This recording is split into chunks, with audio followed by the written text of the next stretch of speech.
Hey everyone, Gab here. For this episode, I'm going to talk about some more ending ideas for Tension Droplets. Now, you might be thinking to yourself, wasn't the very first episode about ending ideas for this very song? And you're absolutely right. But what's different about this one is that I will be presenting the idea I finally used for the ending. That's right.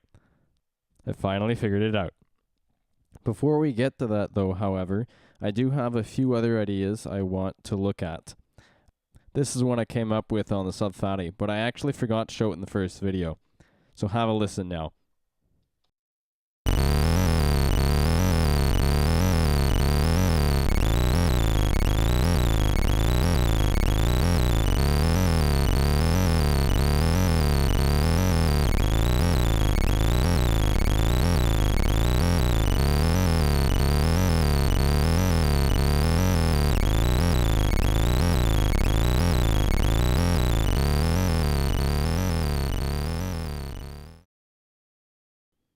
So it's pretty cool.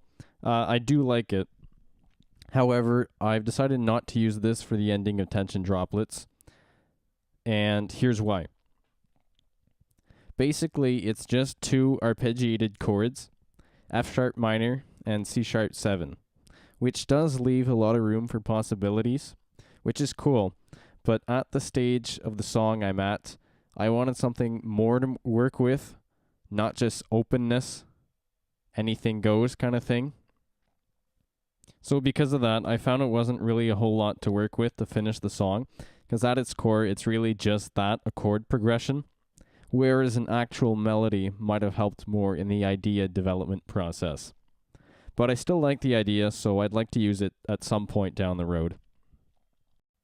So in my first episode of Behind the Scenes, which is also the episode about the Tension Droplets ending ideas, I mentioned that I was debating over two ideas to use for the ending of Tension Droplets. I would like to present those now. Have a listen to the first of these ideas.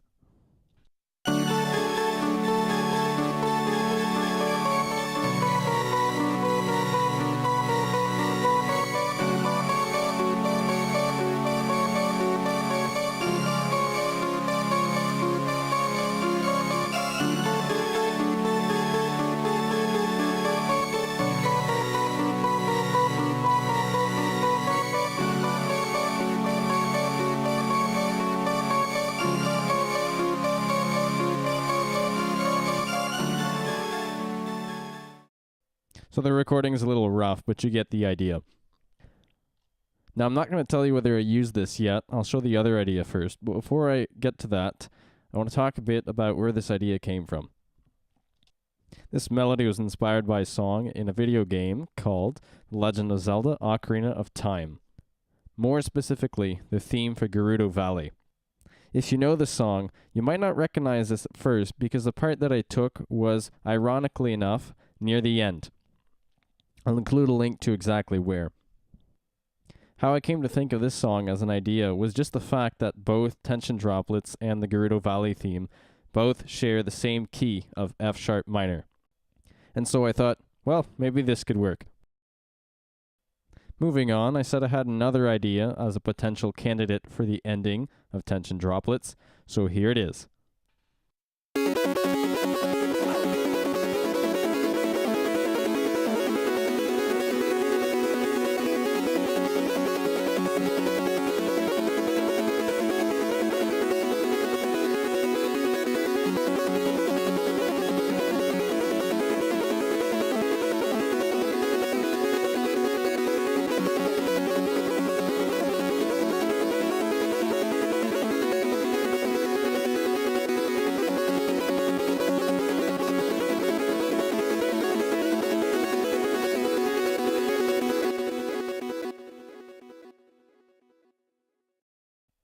Another little something I forgot to mention earlier is that both ideas that I just showed you I came up with on the Roland Gaia SH01 synthesizer.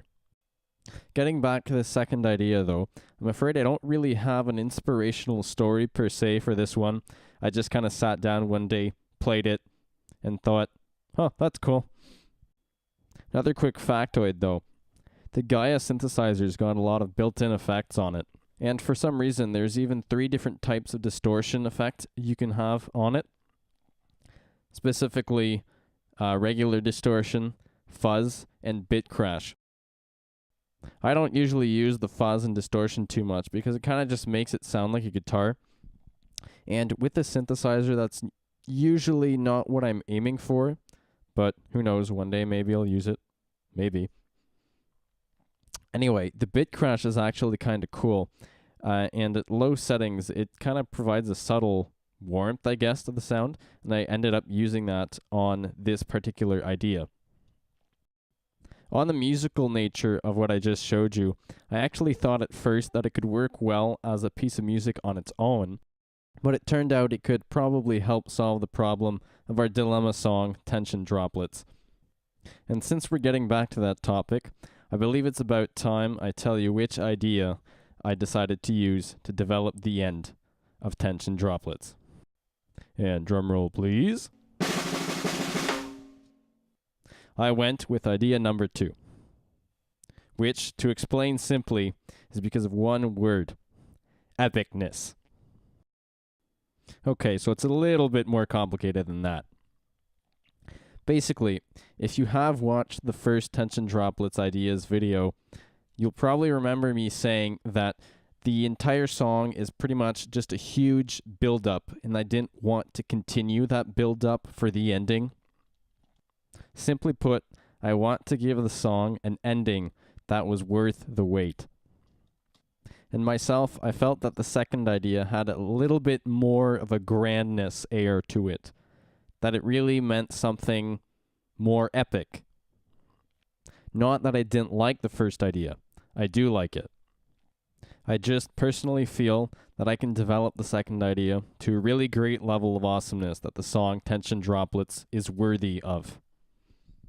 There's also just a little something about a triplet-like rhythm that seems to have a much more majestic air in general than straight rhythms. So that probably influenced the decision a little bit too. I have one last piece of good news before I outro. I have started expanding on that second idea, and so far it's sounding really good. Epic good. Epic good? You know what I mean. Anyway, that is all for this episode of Behind the Scenes. I hope you enjoyed, and if you did, please leave a like. At the same time, leave a comment on which idea you thought was better. But make sure you listen to the demo as well, because you don't want to be judging my books by their covers. Or maybe you do. I wouldn't know. I'm not you. Before I let you go, make sure you subscribe so you can catch the next episode, which, by the way, is going to be on some arpeggiator tricks I used to get some really cool sounds for some of my songs. And so, with nothing else really important to say, I shall bid you adieu. Bye, guys.